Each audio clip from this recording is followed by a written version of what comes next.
अस्सलामु अलैकुम व रहमतुल्लाहि व बरकातुहू।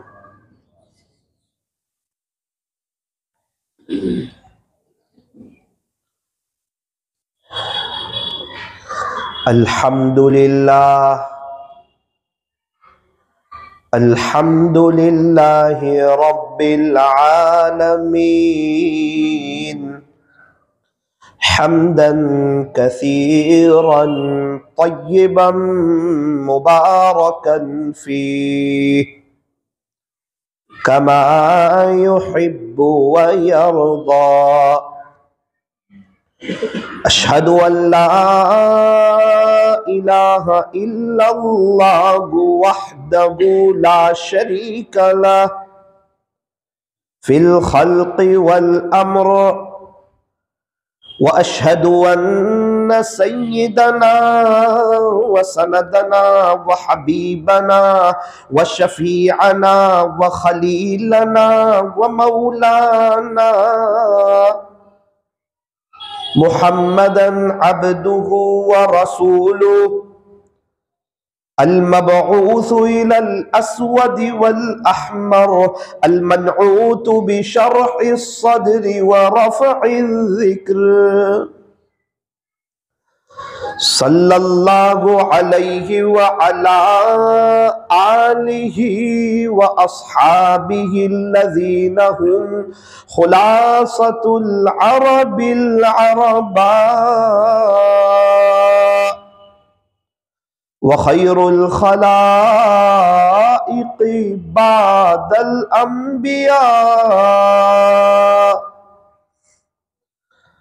अम्मा बादु फ़अऊज़ु बिल्लाहि मिनश शैतानिर रजीम। बिस्मिल्लाहिर रहमानिर रहीम। इन्नल मुबज़्ज़िरीना कानू इख़्वानश शयातीन। वक़ाल अल्लाहु तबारक व तआला वला तुल्क़ू बिअयदीकुम इलत तहलुका सदक़ल्लाहु मौलानल अज़ीम। वक़ाल नबिय्यु सल्लल्लाहु अलैहि वसल्लम मन तशब्बह बिक़ौमिन फ़हुवा मिनहुम व सदक़ रसूलुहु नबियुल करीम व नहनु अला ज़ालिका लमिनश शाहिदीन वश्शाकिरीन वल्हम्दुलिल्लाहि रब्बिल आलमीन।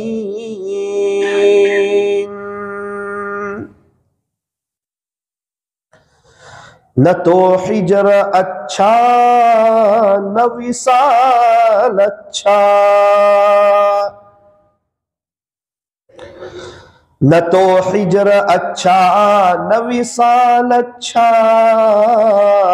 यार जिस हाल में रखे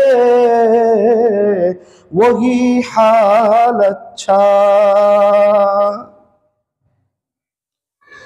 यहाँ ऐसे रहे के वैसे रहे, वहाँ देखना है कि कैसे रहे। तेरा गम भी मुझको अजीज है क्योंकि ये तो तेरी दी हुई चीज है।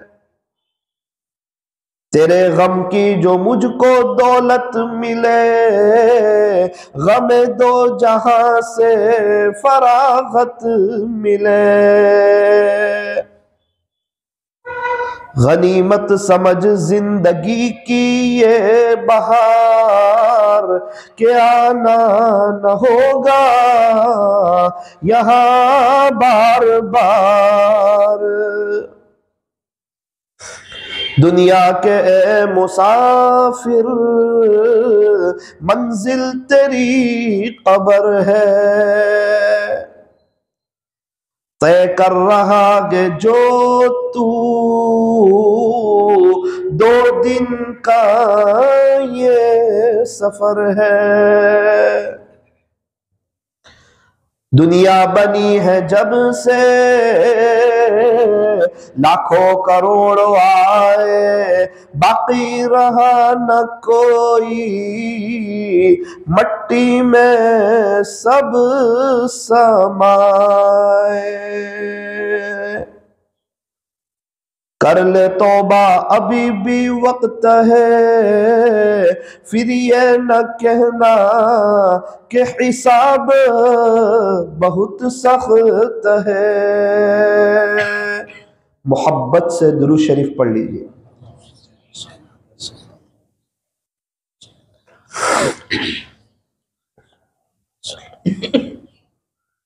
बुजुर्गान मोहतरम और अजीज नौजवानों, मैं और आप इस दुनिया में मुसाफिर हैं, मुकीम नहीं। हमारे बहुत से रिश्तेदार थे जो इस दुनिया में थे, अब नहीं, क्योंकि वो मुसाफिर थे, मुकीम नहीं। हमारे परदादा, उनके अब्बा, ये लोग भी सब मुसाफिर थे। अल्लाह ताला ने जो जिंदगी दी थी, एक मोहलत दी थी, एक वक्त दिया था, वो अपनी जिंदगी गुजार करके चले गए। कुछ समझदार थे, होशियार थे, अक्लमंद थे, जिन्हें अपनी आखिरत की फिक्र थी, वो आखिरत बना करके चले गए। अपने बच्चों को नेक और दीनदार बना करके चले गए। और कुछ ऐसे थे जिनको दुनिया की मोहब्बत गालिब थी, पैसों की मोहब्बत गालिब थी, चीजों की मोहब्बत गालिब थी। उन्होंने पैसा बनाया, पैसे के पीछे दौड़े, दुनिया को मकसद बनाया, रस्मों रिवाज को अपनाया और अपनी कब्र को और अपनी आखिरत को और अल्लाह से मुलाकात को भूल करके जिंदगी गुजारी। और वो एक गफलत भरी जिंदगी गुजार करके दुनिया से चले गए।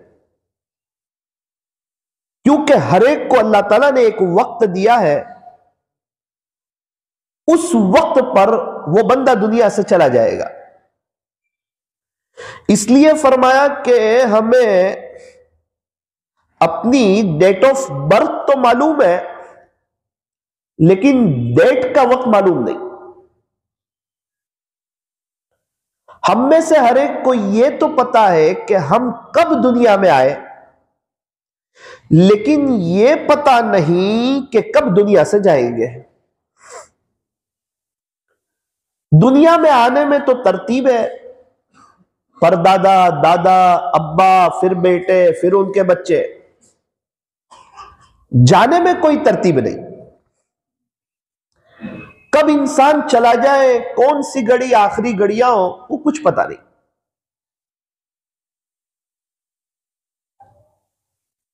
आज मुझे हिंदुस्तान के एक दूर दराज के इलाके से एक वॉइस मैसेज आया। उसमें यूं कहा कि मौलाना साहब दुआ करना, हमारे करीबी रिश्तेदार है, उनका बेटा 11 साल की उम्र है, सोफे के ऊपर से कूदा, गिरा और वही इंतकाल हो गया। आज जुमा के दिन, आज की बात। उम्र क्या है? 11 साल। 11 साल का बच्चा, कल उसने सोचा होगा कि आज मैं कब्र में हूंगा? नहीं, ये शैतान जल्दी सोचने का मौका नहीं देता।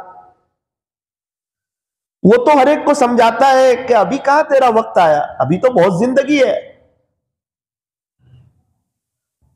बहुत से ऐसे लोग हैं, 10 बजे दुनिया में थे, जिंदा थे, लोग अपने कामकाज में थे, कोई जानता नहीं था। 11 बजे इंतकाल हुआ, असर से पहले दफना दिया, दफनगिरी हो गई।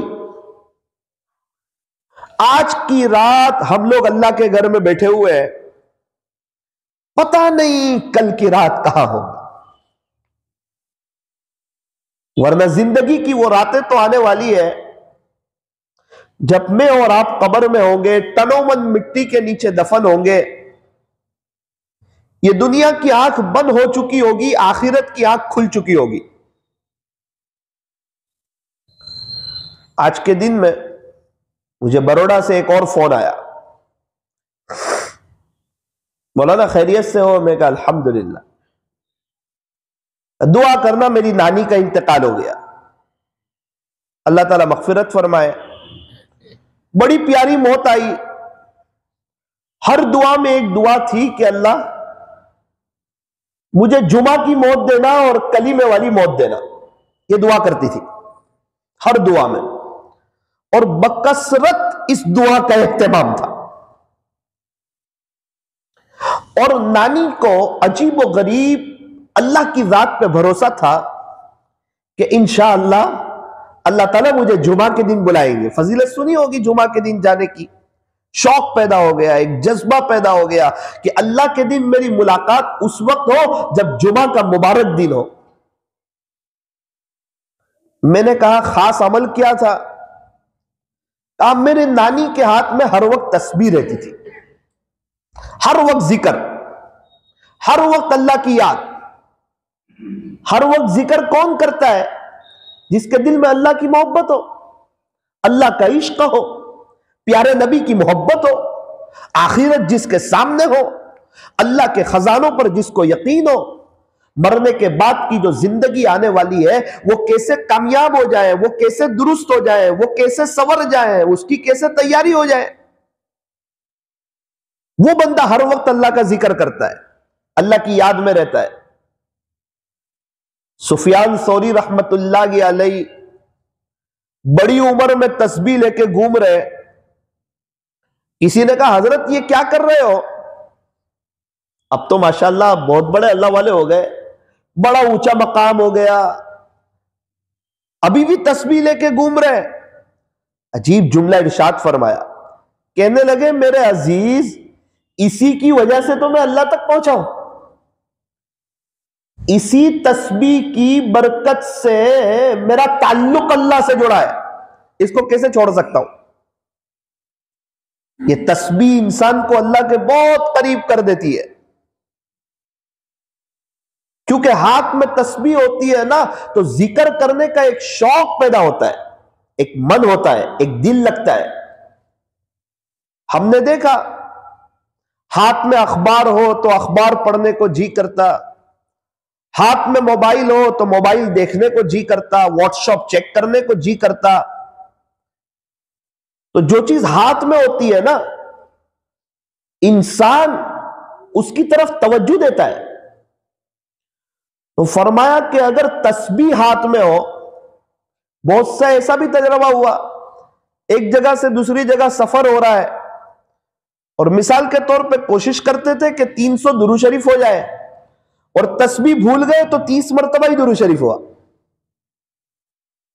क्या हुआ? का तस्बीह भूल गए। इसीलिए फरमाया कि हर मुसलमान के पास, हर मोमिन के पास, हर मर्द के पास, हर औरत के पास अपने जेब में तस्बीह लाजमी होनी चाहिए कि ये तस्बीह ये मेरी रूहानी खुराक है। फरमाया कि लब पे जिक्रुल्लाह की तकरार हो, दिल में हर दम हक का इस्तिहजार हो। अगर तू कर ले इस पर हासिल दवाम, फिर तो बस कुछ दिन में बेड़ा पार हो। हर वक्त अल्लाह की याद, अल्लाह की याद में रहना, अपने नफ्स को इस पर मजबूर करना, अपने नफ्स को समझाना कि मैंने तय कर लिया है कि अल्लाह की जमीन है और ये सारा निजाम मेरे अल्लाह का है, मुझे जिंदगी देने वाले अल्लाह, मुझे मौत देने वाले अल्लाह, मरने के बाद दोबारा जिंदा करने वाले अल्लाह, हमारे घर का निजाम चलाने वाले अल्लाह, मेरी बीवी बच्चों के दिल में मेरी मोहब्बत डालने वाले अल्लाह, मेरे रिस्क को समेटने वाले अल्लाह, मुझे सेहत तंदुरुस्ती देने वाले अल्लाह, मेरा सब कुछ अल्लाह ही है। तो मुझे अब अल्लाह को याद करना होगा और हर वक्त अल्लाह की याद में रहना होगा। फिर क्या होगा? फरमाया खुदा नूरानियत भी देगा, दिल में सुकून भी देगा, चैन सुकून इत्मीनान और अमनो अमान भी देगा। सारे मसले हल, सारे जो है टेंशन कोई नहीं, परेशानी कोई नहीं, हालात में भी पता नहीं चलेगा। वाटर प्रूफ घड़ी होती है, कंपनी गारंटी देती है कि पूरी दुनिया में पानी आ जाए, घड़ी में पानी नहीं आएगा। अरे कंपनी वालों, ये घड़ी पर पानी लग रहा है, घड़ी पानी के अंदर डूबी हुई है, का फिक्र न करो, हमारी बनावट मजबूत है, हमारी घड़ी पर पकड़ मजबूत है। वो पानी चाहे घड़ी के ऊपर रहे, आपको नजर आता है कि घड़ी पानी के अंदर है, लेकिन घड़ी में पानी जाने वाला नहीं, घड़ी बंद होने वाली नहीं, क्योंकि ये वाटर प्रूफ घड़ी है। ये कंपनी वाले गारंटी देते हैं।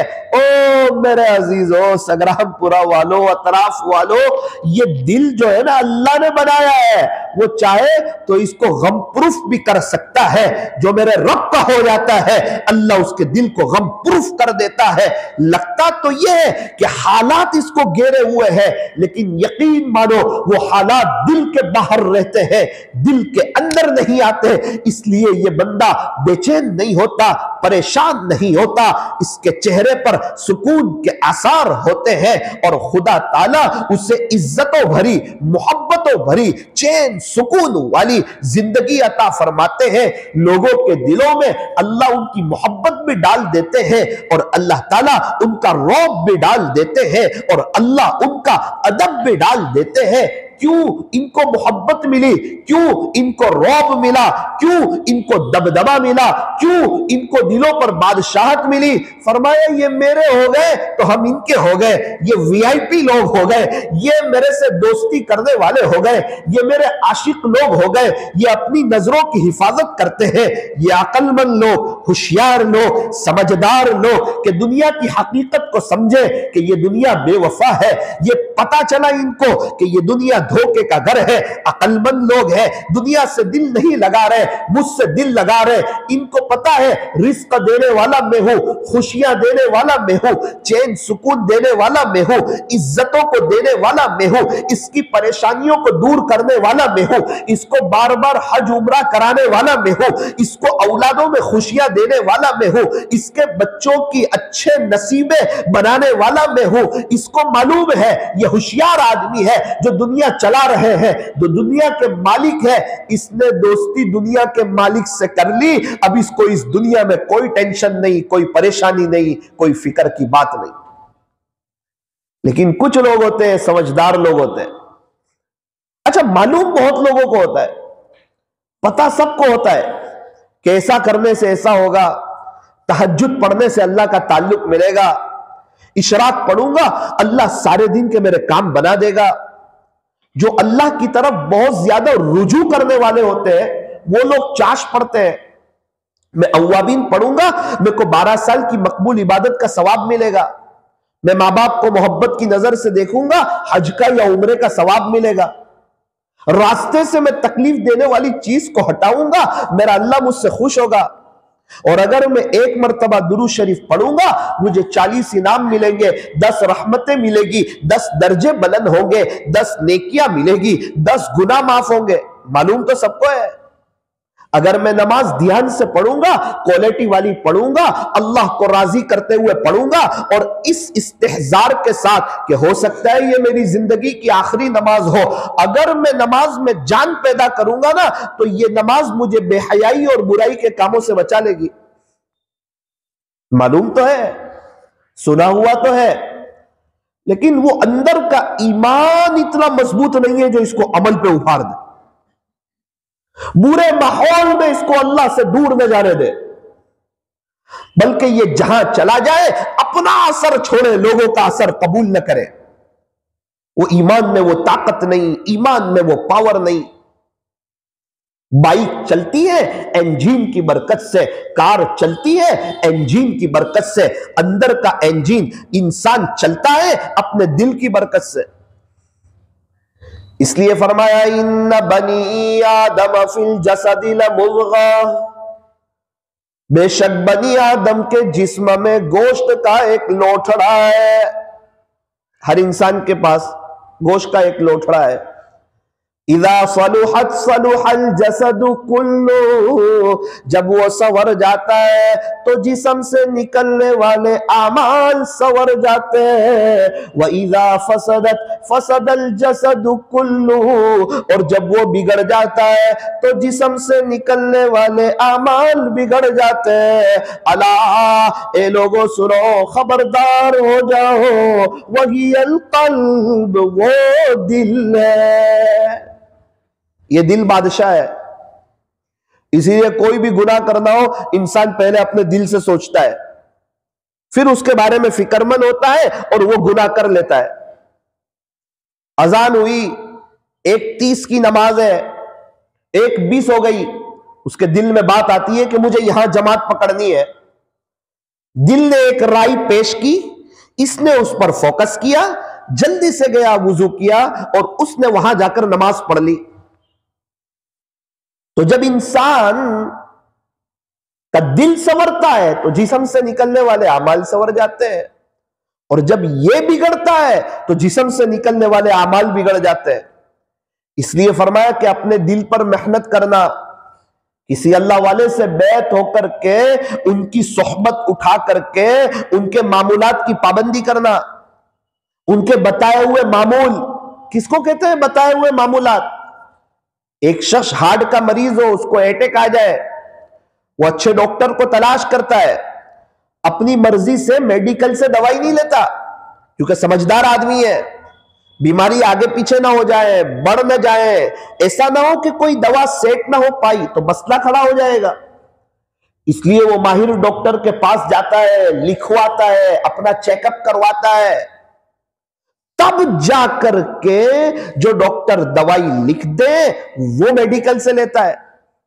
तो इंसान जब किसी अल्लाह के वली से बैत होता है तो वो कुछ मामूलात तजवीज करते हैं कि आपको ये पढ़ना है, ये पढ़ना है, ये पढ़ना है, और आखिर में कहते हैं हमारी बताई हुई बातों पर आप अमल करोगे, अल्लाह ताला आपको अपना वली बना देगा। वो सिर्फ मामूलात नहीं होते, उसके पीछे दुआ होती है, उसके पीछे तवज्जो होती है, उसके पीछे उनकी रात दिन की दुआएं होती है, और अपने सगे बच्चों से ज्यादा वो उनके लिए तड़प रहे होते हैं, उनके लिए अल्लाह से मांग रहे होते हैं। ऐसे ही कोई मामूलात नहीं दे देते कि आप ये पढ़ लो, ये पढ़ लो, ये पढ़ लो। फिर जब इंसान उनकी बताई हुई बातों पर अमल करता है, आहिस्ता आहिस्ता उसके दिल में अल्लाह की मोहब्बत आना शुरू हो जाती है, और जब रोशनी आती है अंधेरा खत्म हो जाता है। फरमाया कि जा अल हक़ व ज़हक़ल बातिल, खुलासा ये हक आता है तो बातिल चला जाता है। हमारे नवसारी में एक देहात है, बहुत ज्यादा शिर्क बिदात, खुराफात, ताजिए और अल्लाह को नाराज करने वाली चीजें, रस्म रिवाज, मातम करना, कहां कहां से लोग वहां देखने आते थे, मौलूद पढ़ना।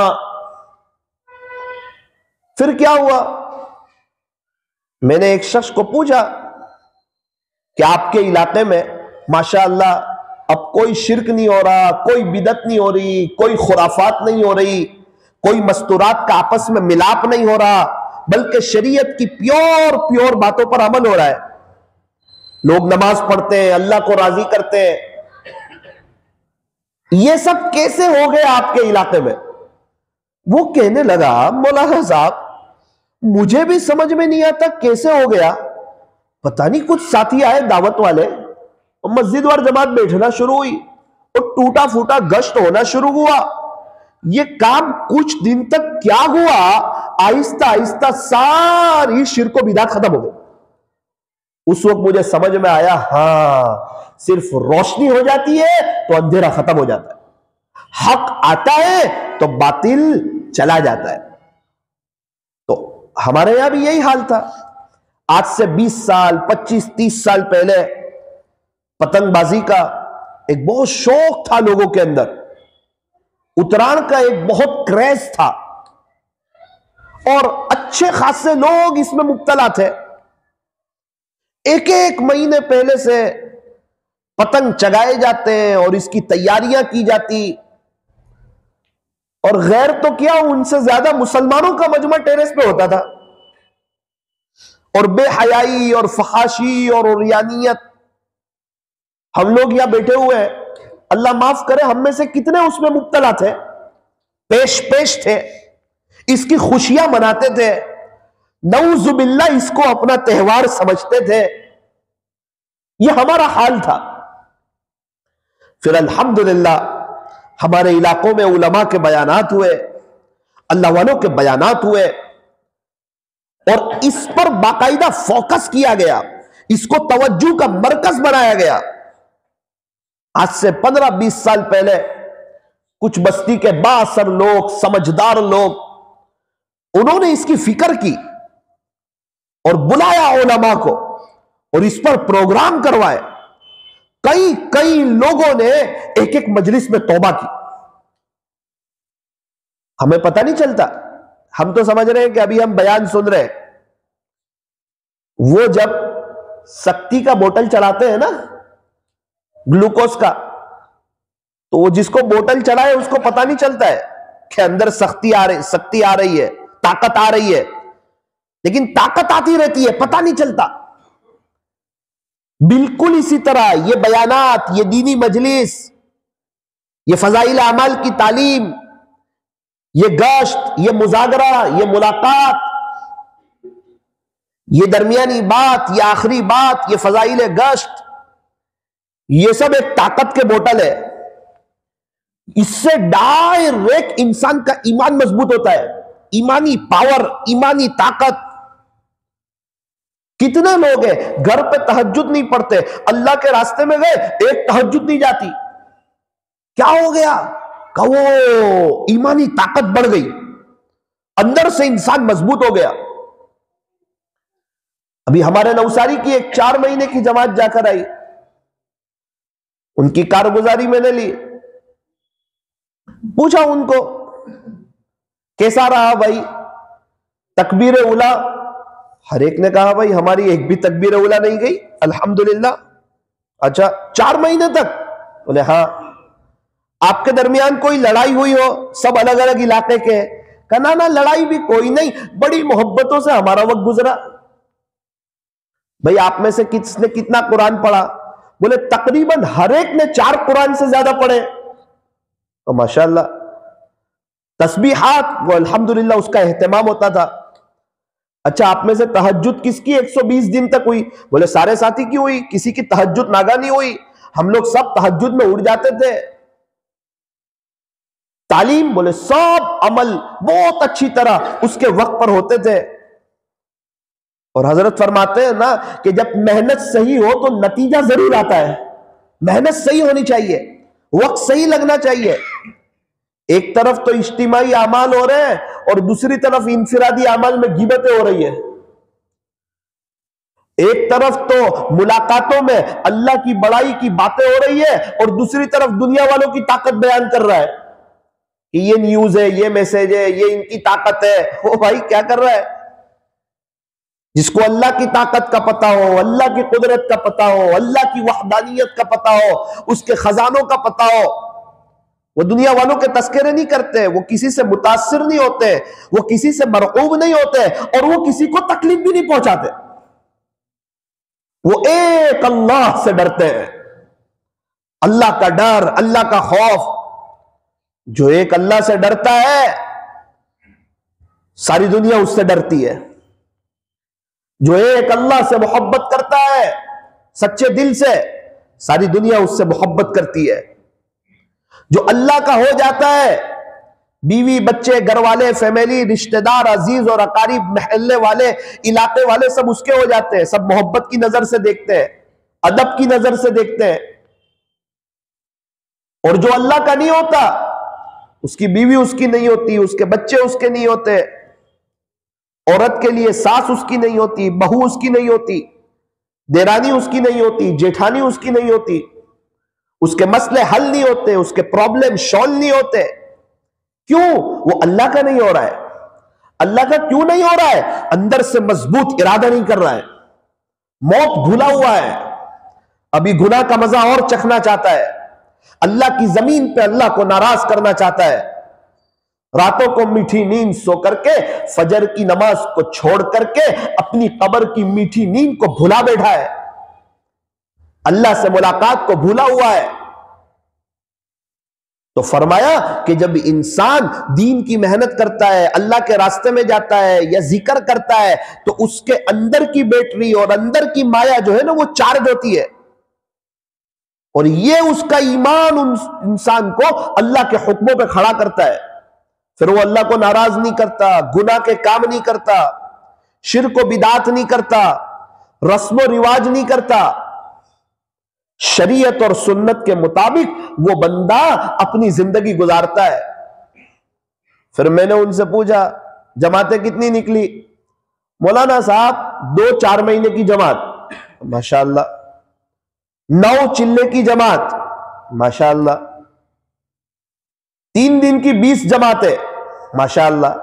दिल खुश हो गया, नौजवान लोग हैं, थोड़ी सी मेहनत की, अपनी तलब बताई, अल्लाह ताला ने इनसे काम लिया।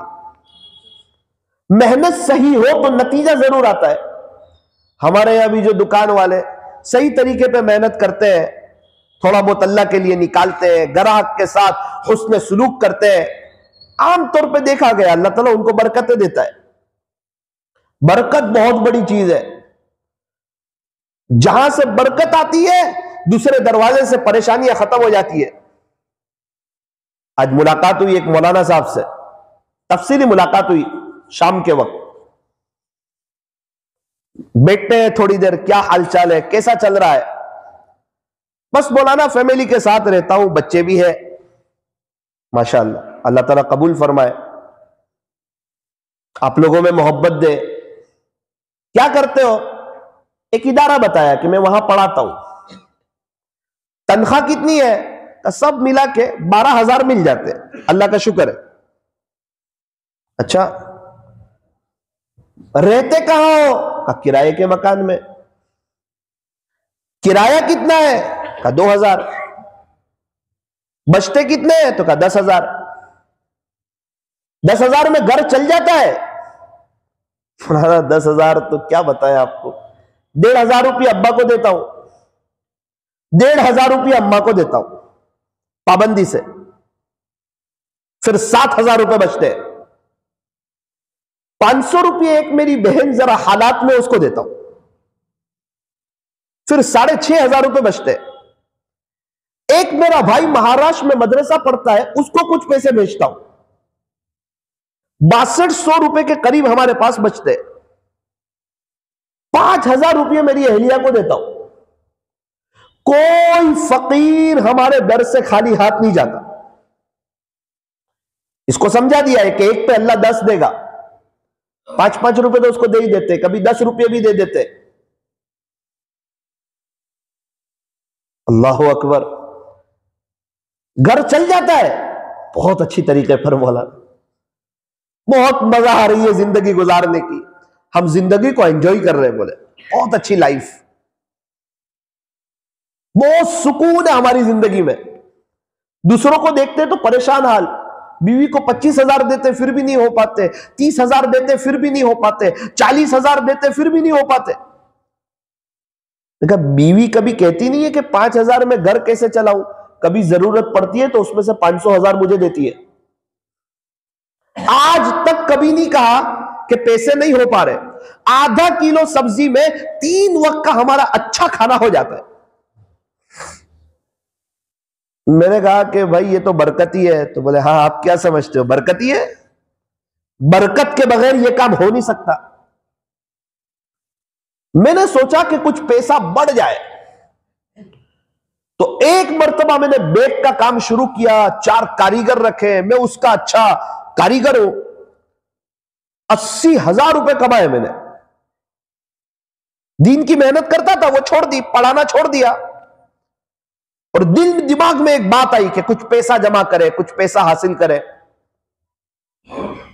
फिर मौलाना वो पैसे भी खत्म हो जाते, हालात भी नहीं रुकते, काम भी बढ़ जाते, तकलीफें भी बढ़ जाती। और अल्लाह की शान, अल्लाह का शुक्र, मैंने उसको एक तरफ किया। मैंने कहा कि हमारी 5 वक्त की नमाज, अल्लाह को राजी करना, तस्बीहात, जिक्र अस्कार, अल्लाह के दीन की मेहनत और सहाबा जैसी कनात वाली जिंदगी गुजारना, फिर उसमें इतना मजा आता है कि मैं आपको बता नहीं सकता। दुनिया में रहते हुए हम बहुत चैन सुकून वाली, मजे वाली, हम अच्छी जिंदगी गुजारते। मैं कहा बीमारी वगैरह आप यकीन माने पूरा पूरा साल गुजर जाता है, खुदा कभी हमें डॉक्टर के पास नहीं ले जाता। पूरा पूरा साल गुजर जाता है, कभी भी डॉक्टर के पास हमारा एक चाराना नहीं जाता। हम गरीबों की मदद भी करते हैं अल्हम्दुलिल्लाह, अल्लाह अकबर कबीरा। कैसे लोग, हम समझते हैं कि ज्यादा पैसे आ जाए, अच्छा बिजनेस हो जाए तो हमें बरकतें हो जाएगी। ज्यादा पैसे आ जाना कमाल नहीं है, और अच्छी चीजों का आ जाना कमाल नहीं है। अल्लाह का राजी होना वो कमाल है कि हम जिस हाल में हैं उसमें अल्लाह हमसे राजी है कि नहीं। बिजनेस में झूठ तो नहीं बोला, किसी को धोखा तो नहीं दिया, किसी को ताना तो नहीं दिया, ग्राहक को नाजायज तरीके पर हमने उससे पैसा तो हासिल नहीं किया, वो ग्राहक की वजह से हमने नमाजों को तो नहीं छोड़ा, वो ग्राहक को नऊजुबिल्लाह खुदा तो नहीं समझा,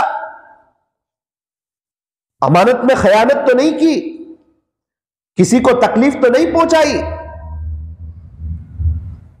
कितने लोग हैं अल्लाह का जिक्र करते, अल्लाह को याद करते, कुरान में दुकान में कुरान पढ़ते और अपनी दुकान पर बैठने वाले आदमी को डांटते, उसको बुरा भला कहते, उसको हकीर समझते, अपने से अपने आप को उससे बेहतर समझते। इसी को तो तकब्बुर कहते हैं। वो गरीब है तो उसको अल्लाह ने बनाया, अल्लाह चाहता तो उसको सेठ बनाता, आपको नौकर बनाता, वो इस पर कादिर था। जो करोड़पति बनाना जानता है वो रोडपति बनाना भी जानता है। हमें तो चाहिए था कि हम उस पर रहम करते, कहते नहीं हम उसको पैसा देते हैं। अरे आप क्या पैसा देते हो, आपको वो महीने में 50,000 कमा के देता है, उसमें से आप उसको 10,000 देते हो, तो क्या कमाल किया आपने। वो तो आपको कमा के देता है, वो तो आपका कामकाज करता है, बेचारा आपको चाय पिलाता है, आपको पानी पिलाता है। आज कोई किसी की खिदमत करने के लिए तैयार नहीं, लेकिन उसके घर के हालात, उसकी मजबूरी। कितने लोग हैं सेठ की मर्जी में जब आए, जब जरा गुस्सा हो थोड़ा सा डांट दिया और उसके आंख में कभी आंसू आते हैं, और आंख के आंसू से खतरनाक दिल के आंसू है। अगर कभी उसने जो दिल से रो दिया ना और अल्लाह से शिकायत कर दी ना तो मामला मुश्किल हो जाएगा। किन किन लोगों को मौत के वक्त कलमा नहीं मिलता, किताबों में लिखा है, उसमें सरे फहरिस्त ये बात लिखी हुई है, जो अपने मातहतों को सताते हैं, फिर चाहे बीवी बच्चे हो या दुकान पर बैठने वाले हो, या जो औरतें अपने घर की कामवालियों को सताती है, या जो सास अपनी बहू को सताती है, उनके बारे में सरे फहरिस्त लिखा हुआ है कि खुदा उनको मौत के वक्त कलमे से महरूम करता है। ये जो पतंगबाजी का त्योहार है, इंसान को पता नहीं चलता, इसको नॉर्मल समझता है। पतंग चगाना, पतंग उड़ाना, ये वो चीजें हैं जो डायरेक्ट मौत के वक्त अटैक करती है। क्या फरमाया, मन तशब्बह बिकौमिन फहुवा मिनहुम। खुलासा ये कि जो जिस कौम की नकल उतारेगा उसका हशर उसी कौम के साथ होगा। गैरों की नकल उतारेगा तो हशर किसके साथ होगा, गैर। इसका क्या मतलब, मौत के वक्त अल्लाह ने कलीमे से महरूम कर दिया। भाई मिसवाक करने वालों की मौत अच्छी आती है, मौत अच्छी आने का क्या मतलब, अल्लाह ईमान के साथ इसको उठाएंगे। फरमाया कि जो शख्स मिसवाक का एहतमाम करता है उसकी मौत का वक्त आता है, मलकुल मौत उसके पास आते हैं, और जो शैतान इसके सामने दुनिया को हाईलाइट कर रहे हैं, इसको आखिरत से गाफिल कर रहे हैं, दुनिया की रौनक, दुनिया की चीजें, दुनिया की बहारें, दुनिया की रंगेलियां इसको बता रहे हैं, सबसे पहले मलकुल मौत उसको मार करके दूर हटाते हैं और फिर इसको कलीमा याद दिलाते हैं, जिसकी तरफ इशारा होता है आपकी आखिरी घड़ियां है, आप कलीमा पढ़ लो। ये सब इंतजाम क्यों हो रहा है कि अल्लाह आपसे खुश है, आगे की आपको जो है मंजिलें आपके लिए आसान है, और अब जो आपकी जिंदगी आएगी ना वो बड़ी मजे वाली होगी। दुनिया में आपने तकलीफें उठाई, बीमारियां उठाई, परेशानी उठाई, अभी आपकी मौत आ जाएगी, अब आपको कोई बीमारी नहीं, कोई तकलीफ नहीं, शुगर नहीं, प्रेशर नहीं, कोई मेडिकल से दवाई आपको खानी नहीं, कोई कमाई नहीं, इबादत नहीं, नमाज नहीं, अब जो है आपको मजा, आप कब्र में जाओगे, आपके सवाल जवाब आसान होंगे, कब्र तहद निगाह वसी होगी और जन्नत की खिड़की खुलेगी और वहां की खुशबूदार हवाएं आने लगेगी, और एक लंबा जमाना आपको कब्र में रहना है, फिर अल्लाह ताला आपको उठाएंगे, हिसाब किताब, खुलासा यह है कि आपका आसान होगा, पुल सिरात पर से आप आसानी से गुजरेंगे और आखिरत के सारे मामले आपके लिए आसान हो जाएंगे। यह इसकी तरफ इशारा होता है। क्यों? कमिसवाक करने से अल्लाह खुश हो जाते हैं। मौत के वक्त मलकुल मौत खुद उस बंदे को कलमा याद दिलाते हैं। अब कैसा एहतमाम करना चाहिए इसका, कैसा इसको अपने साथ मजबूती से रखना चाहिए। इसलिए हमारे हर साथी के पास तस्बीह भी हो और हमारे हर साथी के पास मिसवाक भी हो और मिसवाक का एहतमाम हो। तो ये जो त्योहार है, ये जो पतंगबाजी है, थोड़ा सा इसके बारे में कुछ बातें मैं आपको बताना चाहता हूं। अल्लाह तबारक व ताला हमें समझने की तौफीक अता फरमाए। मुगल के जो आखिरी बादशाह गुजरे, उनके दौर में एक शख्स ने नऊजुबिल्लाह ताजदार मदीना हजरत मुहम्मदुर रसूलुल्लाह सल्लल्लाहु अलैहि वसल्लम और आपकी प्यारी और लाडली और चहेती बेटी, जन्नत की औरतों की सरदार व फातिमतु सय्यदतु निसाए अहलिल जन्नह, कि फातिमा ये जन्नत की औरतों की सरदार है। एक शख्स ने क्या किया, हमारे नबी की शान में और हजरत फातिमतु ज़ोहरा रज़ी अल्लाह अन्हा की शान में बहुत बेअदबी की, बुरे अल्फाज कहे और नाजेबा बातें कही। अब मुगल के आखिरी बादशाह थे, उस जमाने में काजी हुआ करते थे, जज, उनका एक दौरा था। काजी की अदालत में यह मुकदमा पेश हुआ तो उन्होंने कहा कि भाई इस्लामी हुकूमत हो और एक इस्लामी निजाम हो, तो यह बर्दाश्त नहीं किया जा सकता कि कोई प्यारे नबी की शान में गुस्ताखी करे। और यह तो हमारे बहुत से हमारे गैर भाई दूसरे धर्म वाले भी कहते हैं कि कोई किसी धर्म के बड़े आदमी के बारे में कुछ ना बोले, उनके शायर के बारे में कुछ ना बोले। अब उसने तो नाजेबा बातें कही, बुरी भली बातें कही, काजी के सामने सारा वाकया पेश किया। काजी ने फैसला किया कि यह फैसला है कि फुला तारीख को फुला वक्त इनको फांसी की सजा दी जाएगी। अब जब वो दिन आ गया, वो घड़ियां आ गई, फांसी देने का वक्त आ गया, तो एक गैर ने, अल्लाह के नाफरमान ने एक जगह पर लोगों को जमा किया, इकट्ठा किया कि हम उसका साथ देंगे। यू नऊजुबिल्लाह, जिसने हुजूर की शान में और हजरत फातिमा ज़ोहरा रज़ी अल्लाह अन्हा की शान में गुस्ताखी की ना, हम उसका साथ देंगे। साथ कैसे दें?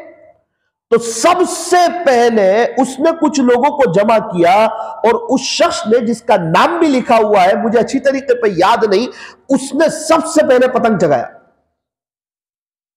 कि नऊजुबिल्लाह ये गुस्ताख रसूल के हम साथ है। पतंग जगा के इसका ऐलान किया कि हम इनके फॉलोवर्स हैं, हम इनके मानने वाले हैं, हम इनकी पार्टी में हैं। और वो एक नया तरीका और वो एक नई रस्म और वो एक नई चीज, वो हर साल उसकी याद में तेजी पकड़ती गई और फिर वो चीज माहौल में तब्दील हुई। उसको गैरों ने अपना त्योहार बनाया और पतंगबाजी का सिलसिला शुरू हुआ। पतंग चगाना ये नऊजुबिल्ला इस बात की दलील है कि ये बंदा दिल से यूं कहना चाहता है कि हम वो गुस्ताखे रसूल के साथ। अब ये चीज मौत के वक्त अटैक न करे तो क्या करे? और इंसान अपनी बातों को फखर से याद करता है। एक दौर था, हम भी पतंग चगाते थे, ऐसे चगाते थे, किन्ने बांधते थे, ये करते थे, वो करते थे, टेरेस पे चले जाते थे, फखर से उसको याद करता है। गुनाह करना गुनाह है और उस गुनाह को जाहिर करना ये और भी बड़ा गुनाह है कि अल्लाह ताला सत्तारी का मामला कर रहे हैं और तू उसको जाहिर करता है, तू उस पर जुर्रत बताता है। अगर अल्लाह चाहते और तुझे उस पर पकड़ लेते तो तू तो कहीं का नहीं रहता।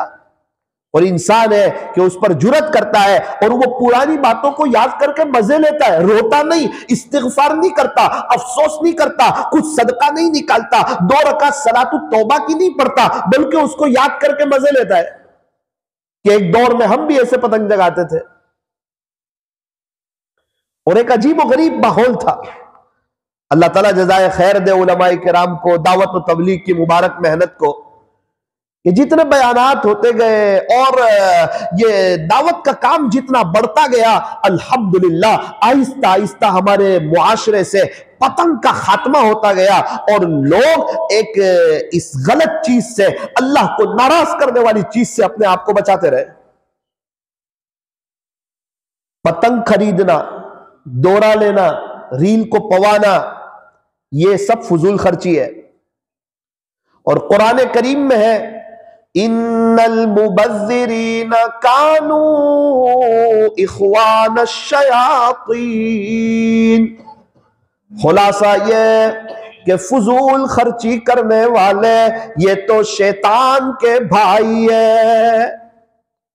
कुरान में। अब शैतान से अल्लाह कितने नाराज?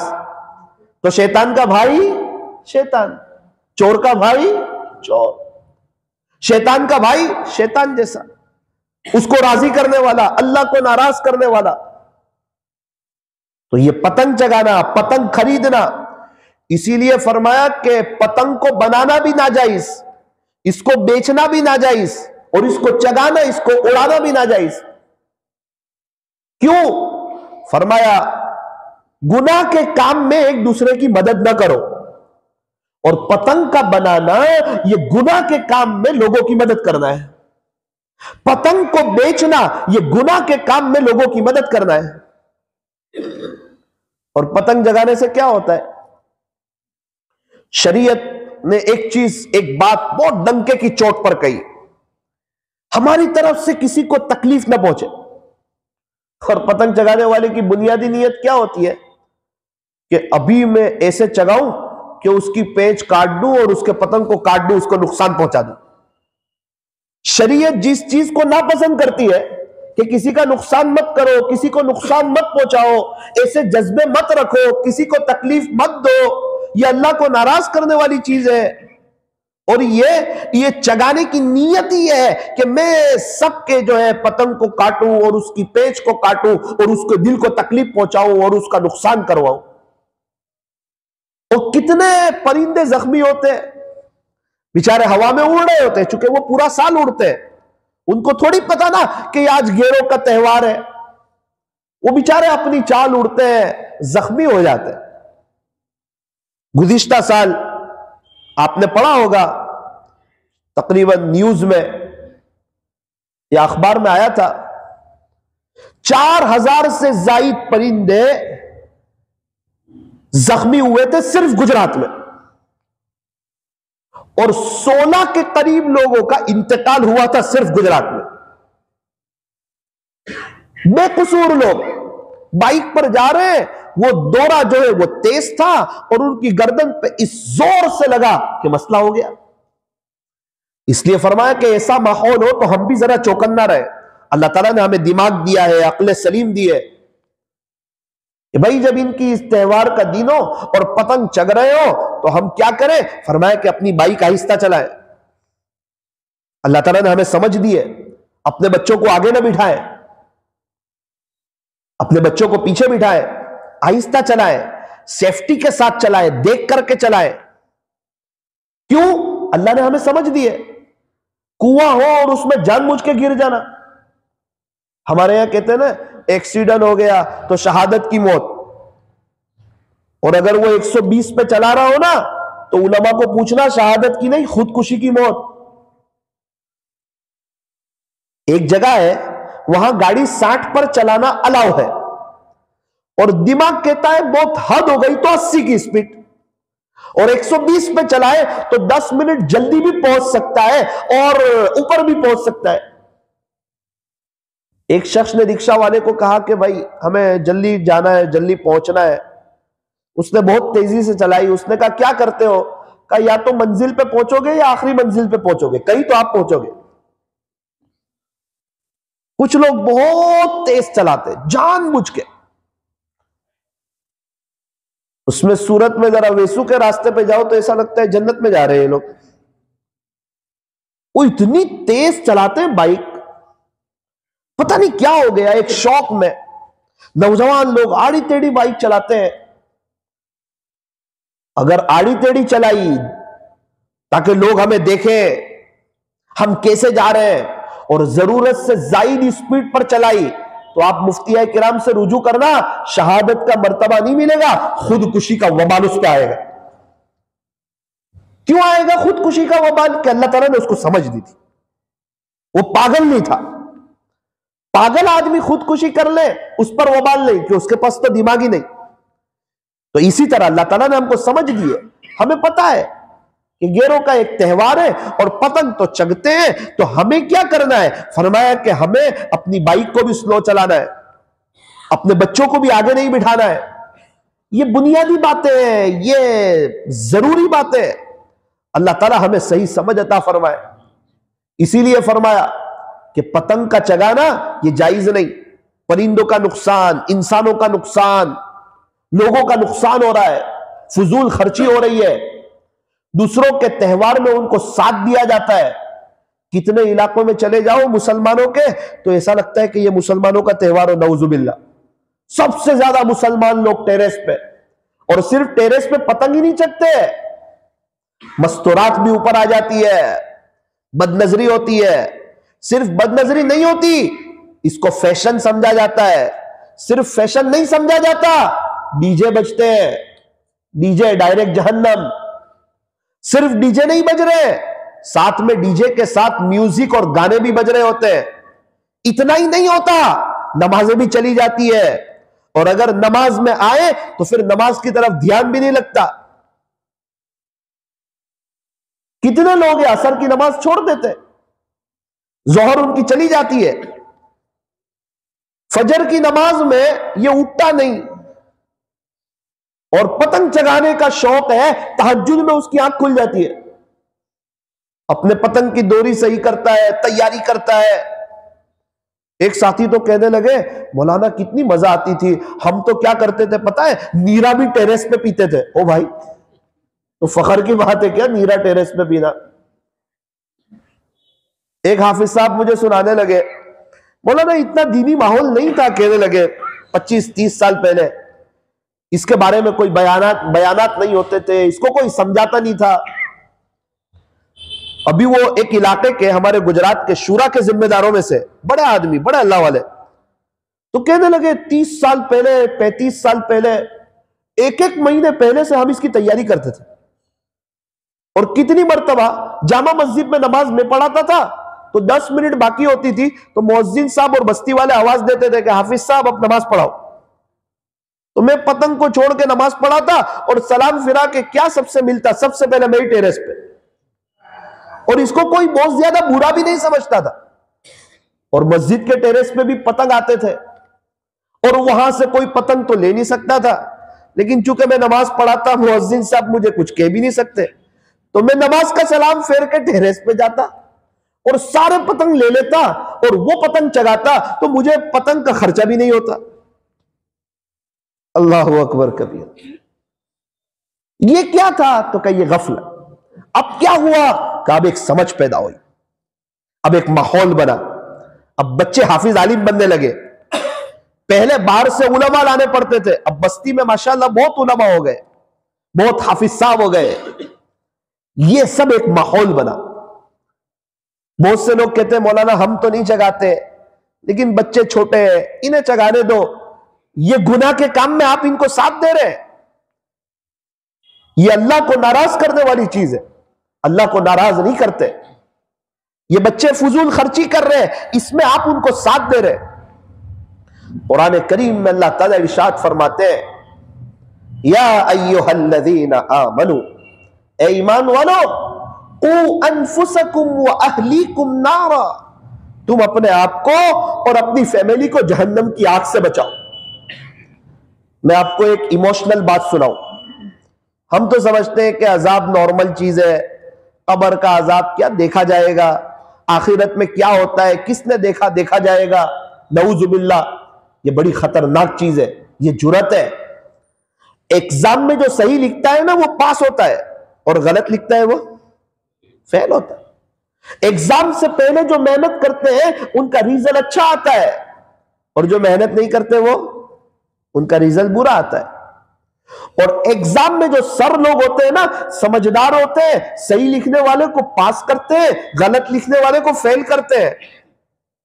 तो ये सर का जो रब है, जो अल्लाह है, वो अल्लाह हमारी एग्जाम ले रहे हैं। ये नामा अमाल में जो लिखा हुआ है, कोई पास होगा कोई फेल होगा। अल्लाह ताला हमारी हिफाजत फरमाए। गाड़ी में एसी भी होता है, हीटर भी होता है। बटन को एक तरफ करो तो एसी चल जाता है, दूसरी तरफ करो तो हीटर चल जाता है। कुरान करीम में आप जा बजा देखो, एक तरफ जन्नत का तस्करा, दूसरी तरफ जहन्नम का तस्करा, जहन्नम का तस्करा तो दूसरी तरफ जन्नत का तस्करा, के दोनों है। और यह भी साफ बता दिया कि हमारे यहां पैसे की लालच नहीं चलती, रिश्वत नहीं चलती, बातें नहीं चलती, मनगढ़ंत बातें नहीं चलती। वहां तो जैसे अमल वैसे फैसले। और अगर अल्लाह ताला का फजल किसी पर हो जाए तो फिर उसका काम हो जाता है। आज से 5 या 6 दिन पहले मुझे एक फोन आया, मौलाना साहब। मैं बोला जी, मेरी भाभी का इंतकाल हो गया। अच्छा, मेरे दोस्त का ही फोन था। मैंने कहा यार आपके भाई तो कम उम्र है। कहा जी मौलाना कम उम्र है। उनकी अहलिया 24 साल की थी, इंतकाल हो गया। कोई बीमारी थी? बीमारी तो नहीं थी, वो दाढ़ में दर्द हुआ, दवाई खाई, सो गए, अल्लाह को प्यारी हो गई। बच्चे तड़पते रह गए, 7 साल के बच्चे। अब्बू तड़प रहे, मेरे अम्मी तड़प रहे, उसके घर वाले तड़प रहे। दुआ दे दी। फिर उसने तड़पने की वजह बताई, क्यों तड़प रहे, क्या हुआ। कहने लगे मौलाना कल अजीब हो गया। उसको दफन करके आ गए।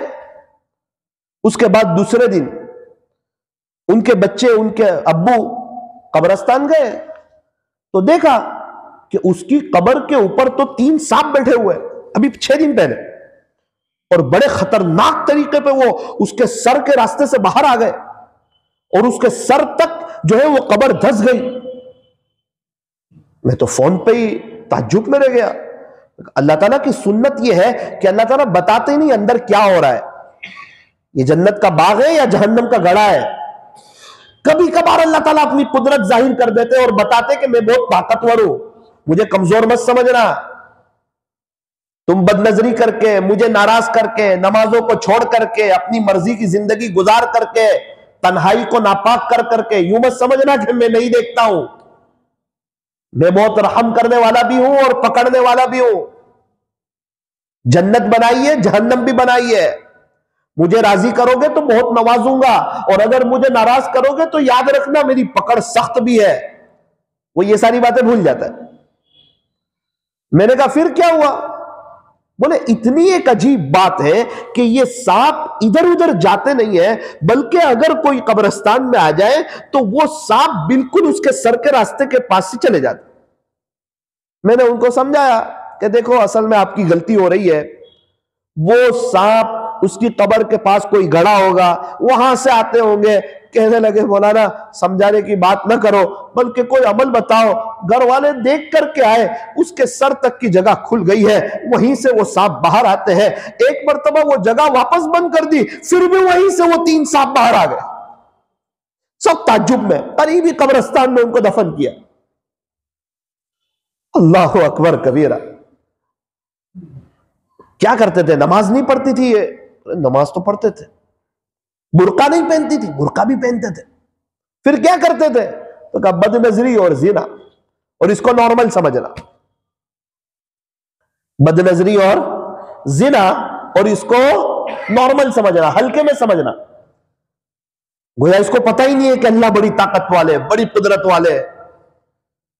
ओ मेरे अजीजों, अपने अल्लाह को पहचानो, अपनी आखिरत बनाओ। कहीं ऐसा ना हो कब्र में हम फंस जाए, हमारे बच्चे फंस जाए, प्यारे प्यारे मासूम छोटे से बच्चे, हमारी बच्चियां कहीं वेस्टर्न कल्चर में न डूब जाए।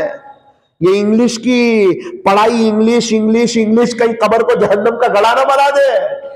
बच्चों के पर्सनल मोबाइल कहीं आखिरत को बर्बाद न करवा दे। मस्तूरात को बगैर पर्दे के लेके घूमना और इस पर खुश होना, और लोगों को अपनी बीवी की नुमाइश करना, बहुत खतरनाक चीजें हैं, अल्लाह को गुस्सा दिलाने वाली चीजें हैं। अल्लाह ताला ने समझ दी है, ईमान दिया है, दीनी माहौल दिया है। बयानात हमारे पास भरे पड़े हैं, किसके हम नहीं सुन सकते? अपना ईमान मजबूत कर सकते। ये मौलाना ने अपनी जो दास्तान सुनाई बरकत वाली, अपने अब्बा का वाकया सुनाया। मेरे वालिद साहब हर वक्त शराब के नशे में रहते थे, अब वो बड़े अल्लाह वाले हो गए। कैसे हो गए बड़े अल्लाह वाले?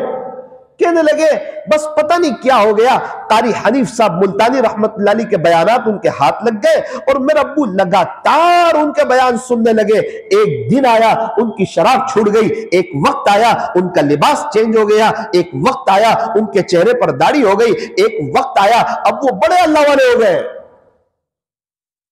क्या हुआ? फरमाया कि उनके बयानात को सुनते थे बार बार, अच्छी बातें कान के रास्ते से दिल पर पड़ती थी। बुरी बातों का असर होता है, अच्छी बातों का असर होता है। अभी गुज़िश्ता साल हमारे यहां एक बच्चा आलिम हो गया, मौलाना हो गए। उनके अब्बू ने मुझे कहा मौलाना ये जो मेरा बेटा आलिम हुआ, इसका पूरा सवाब मौलाना नदीम साहब रहमतुल्लाह अलैह को। क्यों? कि हम शिर्क बिदात की तरफ थे, मैं और मेरा अब्बू रात में उनके बयानात सुनते थे, इसी वजह से हमारे अंदर एक चेंजिश आई, तौहीद समझ में आई, और उनके बयानात सुनते सुनते इस बात को तय किया था कि इंशाअल्लाह अपने बच्चे को आलिम बनाऊंगा। अल्लाह की शान, आज अल्लाह ताला ने वो दिन दिखाया कि अल्लाह ताला ने मेरे बेटे को आलिम बना दिया, अल्हम्दुलिल्लाह। तो हमारे पास तो सब मौजूद है, हम सुन सकते हैं, अल्लाह वालों के बयानात महफूज है। हमारे नौसारी में एक शख्स मुझे मिले अभी, कहने लगे मौलाना साहब मैं सऊदी था, 92 में शिहोर में इज्तिमा हुआ, बहुत अच्छा। पता नहीं वहां से मेरे भाई हजरत मौलाना अहमद लाड साहब दामत बरकातुहू, अल्लाह ताला हजरत की उम्र में बरकत नसीब फरमाए, हजरत की कैसेटें लेकर आए। उस जमाने में कैसेटों का दौर था।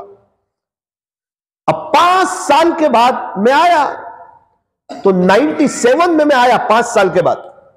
अब कैसेट तो कोई और लाया, लेकिन अच्छा सा टेप में लाया था। मैंने उनका एक बयान सुना, बताया कि मैं वहां गया था, ये कैसेट लाया। मैंने उनका बयान सुना तो मेरे दिल पर तो लगा, बहुत दिल पर लगा। मैंने उसको बार बार सुना, और उनका बयान सुन के मैंने तय किया कि अब मैं अपनी जिंदगी को चेंज करूंगा। और पहली फुर्सत में मैं 4 महीने चला गया कि हजरत बहुत बात कर रहे हैं, तुम अल्लाह के रास्ते में जाओ, तुम्हारे अंदर चेंजिश आएगी, खुदा तुम्हें और तुम्हारी नस्लों को नवाजेगा। बस वो सुनना और उनकी बातों को समझना कि ये पूरी जिंदगी लगाने वाले लोग हैं। मैंने उनकी बात को एक्सेप्ट किया और मैं अल्लाह के रास्ते में चला गया। मौलाना फिर तो अंदरून बेरून वक्त लगता रहा, इस्लामी लिबास आता गया, चेहरे पर दाढ़ी आती गई। खुदा ने 3 बेटे दिए, तीनों को आलिम बनाया, तीनों का सवाब हजरत के सत्ते में हजरत को जाएगा। बोले मैं तो कभी आलिम नहीं बना था, लेकिन उनके बयानात के सुनने ने मेरे अंदर एक जज्बा और एक शौक पैदा किया। अल्लाह अकबर कबीर। हमारे यहां एक शख्स मुझे मिले, उनके बच्चे आलिम, साल लगा हुआ और एक बहुत अजीब और गरीब जगह पर मेहनत कर रहे हैं। मैंने पूछा क्या बात दिल में लगी? कहने लगे 92 के इज्तिमा में, पूरे इज्तिमा में शरीक रहा, कोई बात दिल पे नहीं लगी, आखिरी दुआ हुई वो दिल पे लग गई। मैंने तय कर लिया कि मुझे भी अल्लाह के दीन की मेहनत करना। अल्हम्दुलिल्लाह मैं हाफिज हुआ, फिर शादी हुई, फिर बच्चे हुए, बच्चों को आलिम बनाया, घर में एक दीनी माहौल कायम हुआ। सारा शिर्क व बिदअत थी, अल्हम्दुलिल्लाह आज मेरे बेटे ने मदरसा खोला हुआ है और उनके बच्चे यहां आकर के पढ़ रहे हैं। क्या बात दिल पे लगी? फरमाया कि एक दुआ दिल पे लग गई। कौन से आदमी को किस वक्त कौन सी बात दिल पे लग जाए पता नहीं। मैं भी अपने घर में देखता हूं तो खुश होता हूं कि आम तौर पर जब घर में खाना बनाने का वक्त आता है तो अम्मी कारी हनीफ साहब मुल्तानी रहमतुल्लाह अलैह या किसी एक बुजुर्ग का बयान शुरू कर देते हैं। अब मस्तूरात खाना भी बना रही है, बातचीत भी नहीं कर रही है और सब बयान भी सुन रही है, अच्छी अच्छी बातें भी सुन रही है। कितनी मर्तबा तो मैं वहां खड़ा हो जाता हूं, सुनता हूं क्या बात चल रही है। लगता है एक तरफ खाना बन रहा है, दूसरी तरफ अंदर से ईमान बन रहा है। कहते हमारे घर का तो माहौल ही नहीं बनता। आप तालीम करते हैं फजाइल अमल की? तो हम तालीम तो नहीं करते। अल्लाह वालों के बयानात बजाते हैं? तो कहा बजाते नहीं। सबके दिल किसके हाथ में? तो कहा अल्लाह के हाथ में। तहज्जुद में उठ के 2 रकात पढ़ के अल्लाह से दुआ करते हैं? तो वो भी नहीं करते। कुछ सदका निकाला कि अल्लाह मेरे घर में दीनी माहौल कायम कर दे? तो वो भी नहीं। फिर आपकी भी मस्तूरात क्या करती है? तो कहा सीरियल देखती है। फिर तो कहा गफलत में, कोई घर में दीनी मुजागरा नहीं, इसके पास फजाइल अमल की तालीम के लिए वक्त नहीं, दीनी माहौल के लिए वक्त नहीं। अब आप बताओ घर में चेंजेस कैसे आए, माहौल कैसे बने? इसलिए मेरे अजीजों इस बात को तय करो कि इंशाअल्लाह इस पतंगबाजी से हम लोग इंशाअल्लाह बहुत दूर रहेंगे इंशाअल्लाह, और जर्रा बराबर भी इसकी मोहब्बत, इसकी अजमत को हम दिल में जगह नहीं देंगे। और अपनी पिछली बातों को याद करके हम ऐसे जगाते थे उस बात का मजा नहीं लेंगे, बल्कि अगर किसी ने जगाया हो उस पर इस्तिगफार, उस पर माफी, 2 रकात सलात तौबा पढ़ के अल्लाह से माफी मांगना। और मेरे अजीजों ये जो अभी मैंने आपको सांप वाला वाकया सुनाया ना, ये बहुत दूर का नहीं है, 6 दिन पहले का वाकया है। 6 या 7 दिन, मुश्किल से 7 दिन पहले का वाकया है। मुझे तो समझ में भी नहीं आ रहा था इसको मैं क्या वजीफा बताऊं। थोड़ी देर के लिए तो एकदम में गायब हो गया, गुमसुम हो गया। क्या बोल रहा है तू? उसने कहा सही बोल रहा हूं, आप कुछ बताओ। सूरह मुल्क जो है ना, तबारकल्लज़ी बियदिहिल मुल्क, ये सूरत कब्र के अजाब से बचाने वाली है। जो इस सूरत का एहतमाम करेगा खुदा उसको अजाब कब्र से बचाएगा। इसलिए मगरिब के बाद या रात सोने से पहले नियत कर लो, इंशाअल्लाह हम और हमारी फैमिली सूरह मुल्क पढ़े बगैर नहीं सोएंगे इंशाअल्लाह। नियत करते हो इंशाअल्लाह। और अपने घर में दीनी माहौल को कायम करेंगे। अल्लाह वालों के बयानात, अल्लाह के रास्ते में वक्त लगाना। अल्लाह तबारक व तआला हमारे बैठने जमा होने को कबूल फरमाए और हमारी कब्र जन्नत का बाग बन जाए। इसके लिए अल्लाह ताला हमें मेहनत करने की तौफीक अता फरमाए और अल्लाह ताला हमें दिन दुगनी रात चुगनी तरक्कियात से मालामाल फरमाए। आपके यहाँ चुड़गढ़ में करीब में कैंप भी है, उलमा के बयानात होंगे। क्या अच्छा मौका है कि थोड़ा सा वक्त वहां गुजारे, कुरान शरीफ के पढ़ने में वक्त गुजारे। आज सुबह में ही एक शख्स का मुझे मैसेज आया, सूरत से ही कुछ बात हुई, एक क्लिप चलाई, उस पर उसका मैसेज आया। कहने लगा मौलाना साहब अल्हम्दुलिल्लाह मेरे अब्बू जो है ना वो रोजाना 11,000 मरतबा दुरूद शरीफ पढ़ते हैं और 4 पारे कुरान पढ़ते हैं। मैंने कहा अभी मौजूद है? कहा हाँ अभी मौजूद है। वो रोज 11,000 मरतबा, एक दिन नहीं कि शौक आ गया और पढ़ लिया, ऐसा नहीं। ऐसे लोग हैं आपके सूरत में, अल्लाह को राजी करने वाले, अल्लाह को मनाने वाले, उनके पास वक्त है। आपके सूरत में एक शख्स से मुलाकात हुई तो उन्होंने अजीब दास्तान सुनाई। कहा मैंने अपने घर की बारी के पास बैठ के 2,000 कुरान पढ़ लिए। कितने कुरान? 2,000 कुरान पढ़ लिए। 92 से मैं मंजिल से कुरान पढ़ता हूं, यूं कहा 92 से 30 साल हो गए, रोजाना एक मंजिल। जुमा के दिन शुरू करता हूं, अक्सर मरकज पर जुमेरात को मेरा कुरान खत्म होता है। मैंने सोचा यार इनको दुआ का कहना हो तो जुमेरात को कह देना चाहिए। मैंने कहा 30 साल से पढ़ते हो? 30 साल से नहीं, 16 साल का था जब से पढ़ता हूं, 7 दिन में ही खत्म करता था। एक बुजुर्ग ने कहा बहुत से सहाबा मंजिल से खत्म करते थे, आप 7 दिन में तो पढ़ते ही हो, आप मंजिल से पढ़ो। अल्हम्दुलिल्लाह मैंने मंजिल से पढ़ना शुरू कर दिया। अल्लाह करे कि अल्लाह मेरा हशर भी सहाबा के साथ कर दे। इतना मैंने कहा कि किसी दिन नागा नहीं हो जाता है तो नाराज हो गए, और ना खाना नहीं छूटना है, ये छूट जाए, रूहानी खुराक है, बहुत मजा आती है इसमें। बोले रस घुलता है, अल्लाह का कुरान पढ़ना, अल्लाह के लिए वक्त निकालना। ऐसे लोग हैं जो अपने वक्त को वसूल कर रहे हैं, अपनी आखिरत की तैयारी कर रहे हैं, अपने अल्लाह को राजी कर रहे हैं, और इस सिलसिले में कोई समझौता करने के लिए तैयार नहीं है। वो बाजार में दुकानें हैं ना, कोई 2000 कमाता है, कोई 5000 कमाता है, कोई 2-2 लाख कमाने वाले भी है। वही वक्त है, वही दिन है। एक दिन में किसी ने 2000 कमाए, किसी ने 20 कमाए, किसी ने नुकसान किया, किसी ने घाटा किया, और किसी ने 2 लाख कमाए। तो इस तरह दुनिया में इंसान लोग भी है, कोई आखिरत थोड़ी कमाता है, कोई ज्यादा कमाता है, कोई और ज्यादा कमाता है। अल्लाह करे कि हम आखिरत के एतबार से ज्यादा कमाने वालों में हमारा शुमार हो जाए। यूं फरमाया, जो शख्स फजर की 2 रकात सुन्नत घर पढ़ता है, फर्ज नमाज मस्जिद में आकर पढ़ता है, अल्लाह उसके घर के झगड़ों को खत्म फरमा देते। कितने लोग हैं एक ही बात करते, घर में झगड़े, घर में झगड़े, घर में झगड़े। तो फतावा तातार खानिया में लिखा है, इस बात पर अमल करें। नौसारी में एक साथी ने मुझे बताया, मौलाना 35 साल से 35 ईयर से मैं इस पर अमल कर रहा हूं, अल्हम्दुलिल्लाह ये 35 साल में हमारे घर में कोई झगड़ा नहीं हुआ। कभी भी मैंने अपनी बीवी से मिलकर अपनी बहू की गिबत नहीं की, कभी भी नहीं की, ना उसने की ना मैंने की। और मेरी बीवी कहती है कि इंशाअल्लाह जन्नत में भी हम साथ रहेंगे। कौन कहती है? हमारी बीवी कहे, वो तो यूं ही कहे कि तो जन्नत में भी मोबाइल लेकर बैठ जाएंगे, हमें वक्त नहीं देंगे। अल्लाह ताला हमें सही समझ अता फरमाए। इसलिए कोशिश करो, अपने दिन की इब्तिदा तहज्जुद से करो। अभी तो रातें लंबी है, 5:45 बजे अभी हम तहज्जुद पढ़ सकते हैं। जिसके पास 10 घंटे की रात हो और 2 रकात भी तहज्जुद न पढ़ सके, वो महरूम है। फरमाया दिन में रिस्क को तलाश करो, रात में रिस्क देने वाले को तलाश करो। अल्लाह पहले आसमान पर आते हैं, सारे मसले हल हो रहे होते हैं, खुदा के सारे आशिक उड़ गए होते हैं, और हम मीठी नींद सोए हुए होते हैं। थोड़ा सा उड़ जाए, क्या हर्ज है? अपने सारे मसले अल्लाह के सामने रख दे। हर साल हज करना चाहते हैं, हर साल उम्रा करना चाहते हैं, अच्छा मकान चाहते हैं, अच्छा बिजनेस चाहते हैं, घरों में दीनी माहौल चाहते हैं, क्या चाहते हैं? अल्लाह के सामने बात रख देना, वो बड़ा करीम है। इसलिए नियत करो इंशाअल्लाह कि अपने दिन की इब्तिदा तहज्जुद से करेंगे।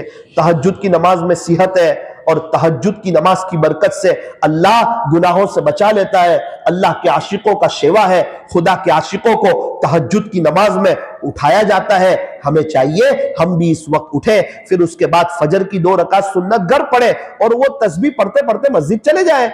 सुब्हानल्लाहि व बिहम्दिही सुब्हानल्लाहिल अज़ीम व बिहम्दिही अस्तगफिरुल्लाह 100 मरतबा पढ़ ले, इंशाअल्लाह माली एतबार से कभी भी परेशान नहीं होंगे। आपके सूरत के एक आदमी ने मुझे कहा, मौलाना अल्लाह ताला आपको जज़ाए खैर दे। मैंने कहा क्या हुआ? कहने लगे जब से ये वजीफा सुना तो पहले मैं फजर की नमाज नहीं पढ़ता था, इसकी बरकत से 7 महीने से मेरी फजर की नमाज नहीं छूटी, और पिछले 3 महीने से तहज्जुद भी हो रही है। फायदा तो हुआ ही होगा। मैंने कहा क्योंकि नबी की बात पर वो चेक नहीं किया जाता फायदा हुआ कि नहीं हुआ, उस पर तो अमल किया जाता है यकीन से। कहने लगा अल्हम्दुलिल्लाह पहले ही दिन पढ़ा ना तो 162 एसी का ऑर्डर आ गया था। मैं कहा सुभान अल्लाह, अब ये कभी नहीं छोड़ेगा। अल्लाह तबारक व तआला हमें सही समझ अता फरमाए। अंकलेश्वर में मैं बयान करके ट्रेन में बैठने वाला था, एक ट्रेन सामने से रुकी, एक शख्स दौड़ते दौड़ते आया। मौलाना साहब कैसे हो? मैं कहा खैरियत से। कहां से भाई? तो कहा मुंबई से। कहां से आ रहे? कहा काठियावाड़ से। अच्छा मौलाना ट्रेन चली जाएगी, ये बात आपको कहने के लिए आया कि आपने जो वजीफा बताया था ना काठियावाड़ में कोई अच्छी जगह बताई। वहां पर मेरे भाई ने इसको सुना तो बहुत कोशिश की, वो फजर की नमाज ही नहीं पढ़ता था, इस वजीफे की बरकत से फजर की नमाज पढ़ने लगा। अल्हम्दुलिल्लाह, अच्छी चीज है।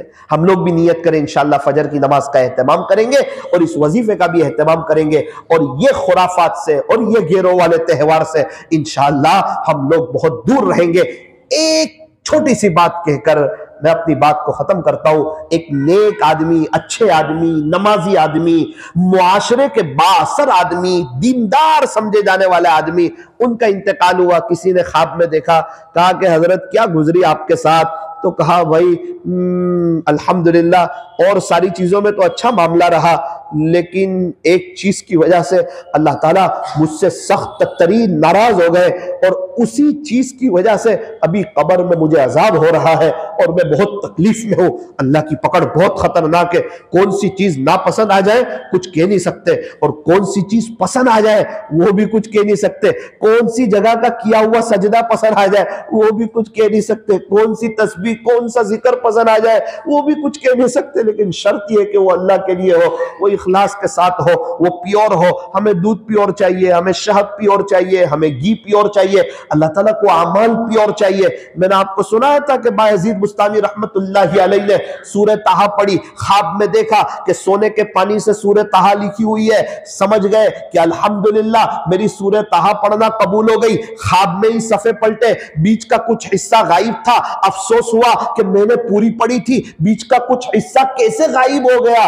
तो फरमाते कि आवाज आई, किसी कहने वाले ने यूं कहा कि आपने जो सूरह ताहा पढ़ना शुरू की थी वो अल्लाह के लिए, आपने खत्म की वो भी अल्लाह के लिए, बीच का जो हिस्सा गायब है, इन आयतों पर जब आप पहुंचे थे एक शख्स का करीब से गुजर हुआ था, आपके दिल में यह ख्याल आया था कि यह सुन के यूं कहेगा कि बायजीद बड़ा अच्छा कुरान पढ़ता है। जितने वक्त तक यह ख्याल आया था उतने हिस्से के सवाब से हमने आपको महरूम कर दिया। वह यह नहीं देखा जाता कि यह बायजीद है, अब्दाल है, कौन है, यह नहीं देखा जाता। अबू तालिब 42 साल प्यारे नबी की खिदमत की, लेकिन ईमान न लाए। अब ये नहीं देखा जाएगा क्या खिदमत की। फरमाया कि इनको जहन्नम में इनको सजा दी जाएगी, सबसे हल्की फुल्की सजा इनकी होगी। क्या होगी हल्की फुल्की सजा? फरमाया इनको जो जहन्नम के बूट होंगे ना एकदम गरम, वो पहनाए जाएंगे, और उससे इतनी तकलीफ हो रही होगी कि उनके पूरे बदन की बात जाने दो, उनका दिमाग हंडिया में जिस तरह पानी खोलता है ना, इस तरह उनका दिमाग खोल रहा होगा। ये कौन है 42 साल जिन्होंने प्यारे नबी की खिदमत की, लेकिन बगैर ईमान के गए। खुदा के दरबार में हसब नसब नहीं चलता, रिश्तेदारी नहीं चलती। आप कौन थे, आप पढ़े लिखे थे, आपके पास डिग्री थी, या आप हाफिज साहब थे, या आप फुला थे, ये नहीं बताओ मेरे लिए किया था या नहीं किया था। जो मेरे लिए किया हो वो कबूल है, जो मेरे लिए न किया हो वो खुदा के दरबार में कबूल नहीं। ओ मेरे अजीजों, वो शख्स कहने लगे एक चीज की वजह से मेरी पकड़ हो गई, अल्लाह मुझसे नाराज हो गए। क्या पकड़ हो गई? कहा कि एक जानवर वहां से गुजर रहा था, मैं पान खा रहा था, और गेरों का एक त्यौहार था, होली का दिन था, तो पता नहीं मुझे क्या हुआ, ऐसे मैंने बाकायदा प्लान नहीं किया था, लेकिन चूंकि मुझे पान के थूकने की जरूरत पेश आई, पिचकारी की जरूरत पेश आई, मैंने ये कहते हुए उस जानवर पर पिचकारी मारी कि चल आज होली का दिन है, आज तुझे किसी ने नहीं रंगा ना, चल आज मैं तुझे रंग देता हूं। अब तो मैं तो इस बात को भूल गया था, लेकिन खुदा के दरबार में ये बात आई तो कहा कि ये आपने गैरों के त्यौहार में शिरकत की थी और उनकी मुशाबहत इख्तियार की थी, ये हमारे यहाँ बहुत नापसंद चीज है और इसी पर आपको सजा दी जाएगी। और उसके बाद में फंस गए। त्यौहार की बात जाने दो यार, पतंग चगाने की बात जाने दो, आप इतना समझ जाओ कि 10वीं मुहर्रम का एक दिन का रोजा रख सकते हैं, तो कहते ना एक दिन नहीं। क्या करें? का शुरू में मिलाए या बाद में मिलाए? क्यों? कि यहूदी लोग 10वीं मुहर्रम का रोजा रखते हैं, इसलिए यहूदियों की मुशाबहत रोजे में हो जाए, इबादत में, यह भी अल्लाह को पसंद नहीं। एक नेक काम रोजा, अल्लाह के लिए भूखा प्यासा रहना, इतनी बड़ी इबादत नहीं, एक मिलाओ। क्यों? यहूदी साथ मुशाबहत हो रही है, तो इबादत में मुशाबहत नहीं चाह रहे वो, तो ये पतंगबाजी और ये खुराफात इसमें अगर हो जाए तो कितनी खतरनाक बात है। अल्लाह ताला हम तमाम को आखिरत के मामले में फिक्रमंद फरमाए, और अल्लाह ताला तो बड़े रहीम है, बड़े करीम है, इसलिए हमें नेक अमाल करने की और आखिरत की तैयारी करने की तौफीक अता फरमाए। थोड़ी देर के लिए अंदर बाहर की लाइटों को बंद कर दीजिए। ये पंखा भी शुरू कर दे। हाँ,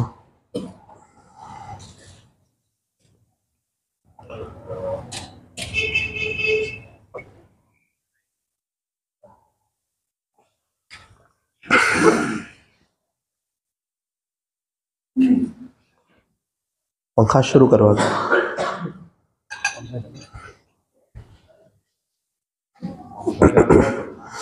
अपनी आंखों को बंद कीजिए, अपनी गर्दन को झुकाइए, अपने बारे में सोचे कितने पतंग जगाए, कितनी गेरों से मुशाबत इख्तियार की, किसका साथ दिया, किसको नाराज किया। जब भी ये सीजन आई तो हमने इसके तस्करे किए और मुंह भर भर के इसकी बातें की और अपने गुनाहों के किस्से बड़े मजे लेकर के सुनाए। एक दौर था हम भी ऐसे करते थे, ऐसे टेरेस पे जाते थे। ये समझा ही नहीं कि ये भी बहुत बड़ा गुनाह है। अल्लाह ताला सत्तारी का मामला फरमा रहे और ये उसको जाहिर कर रहा है। एक तो जिंदगी गुनाहों में गुजारी हमने, गफलत में गुजारी, कितनी बदनजरी की, कितनी तन्हाई को नापाक किया, अपने अल्लाह को कितना नाराज किया। कभी सोचा ही नहीं कि कब्र में भी जाना है और कब्र या तो जन्नत के बागों में से एक बाग बनती है या जहन्नम के गढ़ों में से एक गड़ा बनती है। एकदम नॉर्मल कि वो तो मगफिरत हो ही जानी है और जन्नत चले ही जाना है। एक बुजुर्ग फरमाते मेरी 30 या 70 सहाबा से मुलाकात हुई, हर एक को अपने बारे में डरते हुए पाया।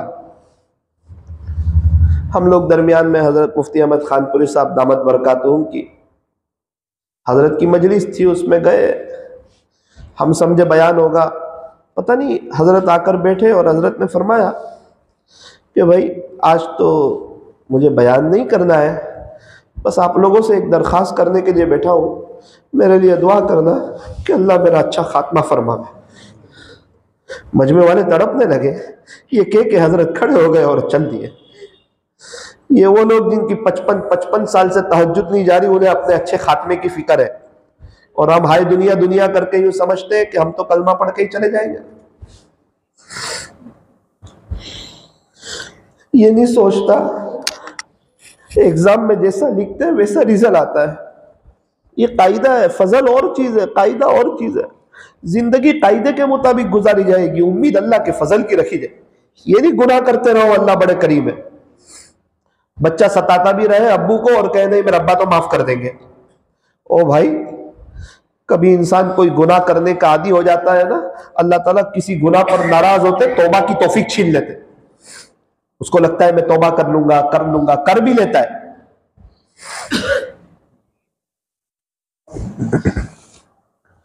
जरा अपनी कब्र को भी याद रखो।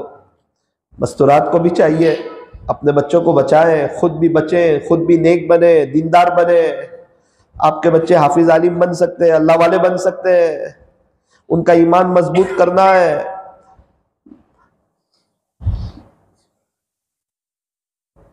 अल्लाह ताला ने छोटे बच्चे दिए।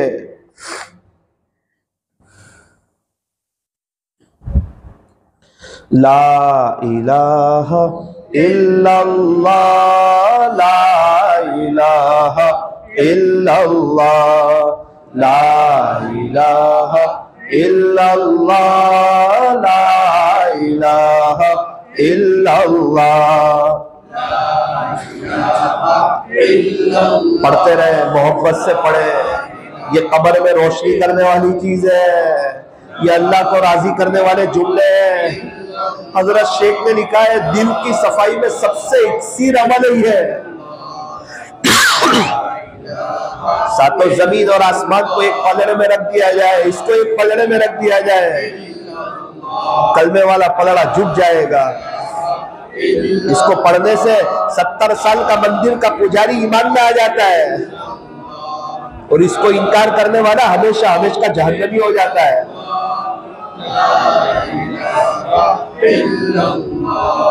ला इलाहा पढ़े, तसव्वुर करे दुनिया की मोहब्बत निकल रही है। इल्लल्लाह पढ़े, तसव्वुर करे अल्लाह की मोहब्बत आ रही है। अल्लाह ही करते हैं, अल्लाह ही से होता है। अपने आप को कहे तेरे से भी कुछ नहीं होता, तेरे बिजनेस से भी कुछ नहीं होता, तेरी सोच से भी कुछ नहीं होता। ये कहना लोगों से कुछ नहीं होता बहुत आसान है, मेरे से भी कुछ नहीं होता। हम गुनहगार लोग हैं, नापाक कतरे से पैदा हुए हैं, पेट में गंदगी भरी हुई है, तनोमत मिट्टी के नीचे दफन हो जाना है। पहला गुस्ल भी किसी और ने दिया था, आखिरी गुस्ल भी कोई और देगा। ला इलाहा इल्लल्लाह, ला इलाहा इल्लल्लाह, मुहम्मदुर रसूलुल्लाह सल्लल्लाहु अलैहि वसल्लम। हम अल्लाह अल्लाह पढ़ेंगे इस तसव्वुर से कि मेरे बदन का एक एक हिस्सा कह रहा है अल्लाह अल्लाह, मेरे बदन का रुआ रुआ कह रहा है अल्लाह अल्लाह। बहुत खाने पीनों का, चीजों का मजा चखा, आज अल्लाह के नाम का मजा चखने की कोशिश करें। मेरे सारे गम मिटाने को खुदा का नाम काफी है, मेरी बिगड़ी बनाने को खुदा का नाम काफी है, मेरी कब्र में रोशनी के लिए खुदा का नाम काफी है, मेरी दुनिया और आखिरत को संवारने के लिए खुदा का नाम काफी है। आजू बाजू वाले को न देखे, कभी कभार अल्लाह को याद करते हुए आंख में से आंसू भी गिर जाने चाहिए। कभी आंख रोती है, कभी दिल रोता है, कभी दोनों रोते हैं। बहुत रोए दुनिया के खातिर, दुनिया के नुकसान पर। कभी अल्लाह अल्लाह पुकारते हुए इसलिए भी रो कि अल्लाह प्यारे नबी का पड़ोस दे देना जन्नत में। बहुत से सहाबी ने तो कह दिया था अल्लाह के नबी आप हमारे लिए दुआ कर दो, प्यारे नबी ने उनके लिए दुआ कर दी थी। क्यों रो रहे हैं भाई? क्या नबी का पड़ोस चाहिए? किसको कह रहे हैं? क्या अल्लाह को वो दे सकते हैं? तो क्या बिल्कुल दे सकते हैं।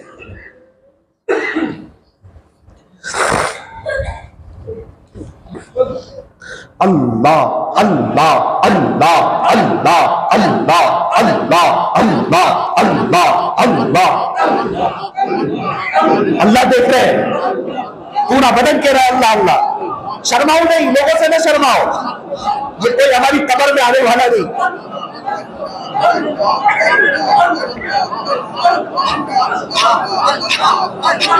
अल्लाह अल्लाह अल्लाह अल्लाह अल्लाह अल्लाह अल्लाह अल्लाह अल्लाह अल्लाह।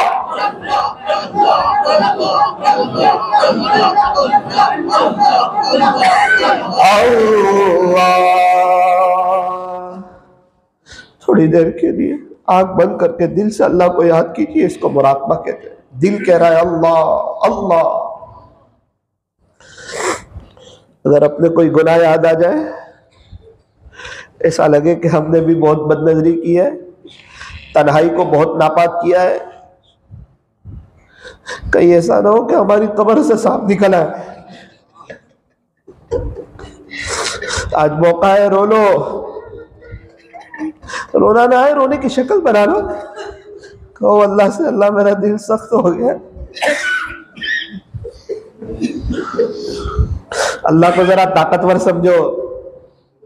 छोटा बच्चा देखता है गुनाह करते हुए शर्माते हैं, अल्लाह देखे बिंदास गुनाह करते। गुनाह लिखने वाला फरिश्ता भी सोचता होगा क्या नऊजुबिल्लाह ये इंसान एक 6 साल के बच्चे से भी अल्लाह को कम हैसियत का समझता है।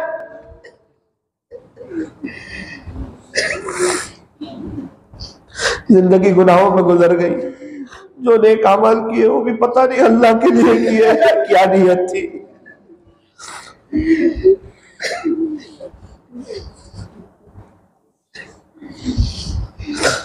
थोड़ा सा उसके लिए भी खुदा के सामने आंसू बहाओ, अल्लाह उस बच्ची को अज़ाब कब्र से बचा। अपने फजल का मामला फरमा, मेरा कह लेना आसान है, आपका सुन लेना आसान है, लेकिन जिसकी कब्र से ये निकलते हो और उनके 7 साल के बच्चों ने ये मंजर देखा हो, उसके बाप ने, उसके माँ बाप की रातें कैसे गुजरती।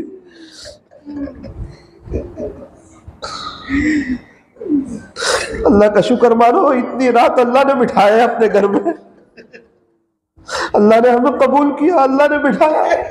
उसके चाय बगैर कोई आ नहीं सकता, उसके चाय बगैर कोई बैठ नहीं सकता, उसके चाय बगैर दरख्त का एक पत्ता हरकत नहीं कर सकता। ये सारी बातें अल्लाह सुनवा रहा है, अल्लाह बुलवा रहा है। वो चाहता है कि आप लोग अज़ाब कब्र से बच जाओ, आप मुझे राजी करो, आपकी कब्र को जन्नत का बाग बनाऊंगा।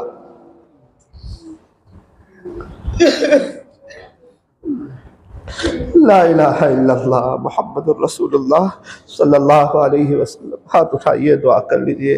अल्हम्दुलिल्लाहि रब्बिल आलमीन, सल्लल्लाहु अला हबीबी मुहम्मद व आलिहि वसल्लम। ला इलाहा इल्ला अंत सुब्हानक इन्ना कुन्ना मिनज़ ज़ालिमीन। प्यारे अल्लाह रहीम मौला, बयान करते करते सुनते सुनते जिंदगी का एक बड़ा हिस्सा गुजर गया। सुनते रहे, बोलते रहे, हर तीसरे दिन तौबा टूट जाती, हर चौथे दिन तौबा टूट जाती। बहुत दिल में बात आती है कि हम भी आपके हो जाएंगे, बायजीद मुस्तामी जैसे हो जाएंगे। शैतान कहता है बेटा नियत कर ले, कैसे तोड़वाता हूँ 3 दिन के बाद। बड़ा आया था अल्लाह वाला बंदे। अल्लाह अल्लाह अभी तक तो वो जीत रहा है, अब कुछ ऐसा कर दे कि हम जीत जाए, हम आपके हो जाए। अल्लाह ऐसे वाकयात जब सामने आते तो डर भी लगती है, हमारा अपना क्या होगा। बहुत गुनाह किया हमने, तो बहुत आपको नाराज किया है। हम कोई छोटे गुनहगार थोड़ी है, बहुत बड़े गुनहगार। पता नहीं कौन सा दिन आखिरी दिन हो, कौन सी रात आखिरी रात हो, कब आपके पास आ जाए, कब आपको प्यारे हो जाए। अल्लाह अल्लाह हम पर रहम कर देना, रब रब रब रहम कर देना। अल्लाह अल्लाह रहम कर देना, अल्लाह रहम कर देना, कब्र में रहम कर देना, माफ कर देना, माफ कर देना, माफ कर देना, माफ कर देना, माफ कर देना, माफ कर देना। जन्नत की खिड़की खोल देना, अपना रहम कर देना। हम आपको कहते हैं हम गुनहगार हैं, हमने गुनाह किए, हमने आपको नाराज किया।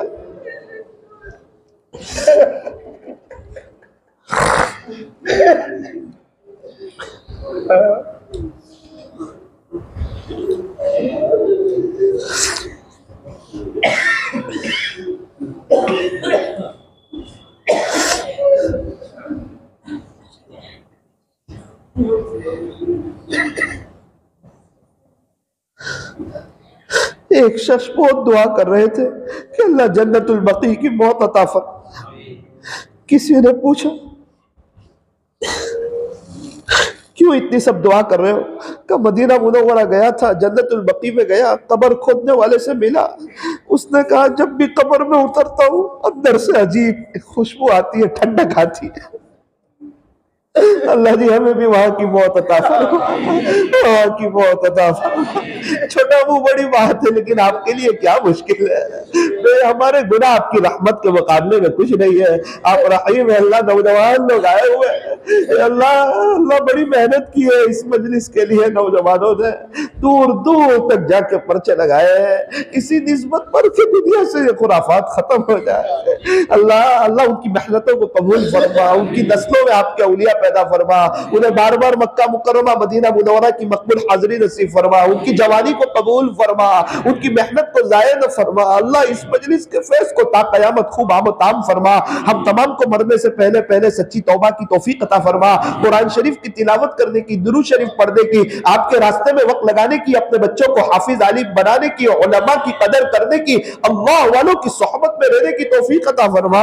है अल्लाह दुनिया भी संवार दे, चैन सुकून अता फरमा, बरकतों वाली हलाल रोजी अता फरमा, परेशानियों को दूर फरमा। ऐ अल्लाह दुनिया भी बेहतर बना दे, आखिरत भी बेहतर बना दे। कहने सुनने में कुछ कभी ज्यादती गलती हो गई हो, अपने फजल से मुआफ फरमा।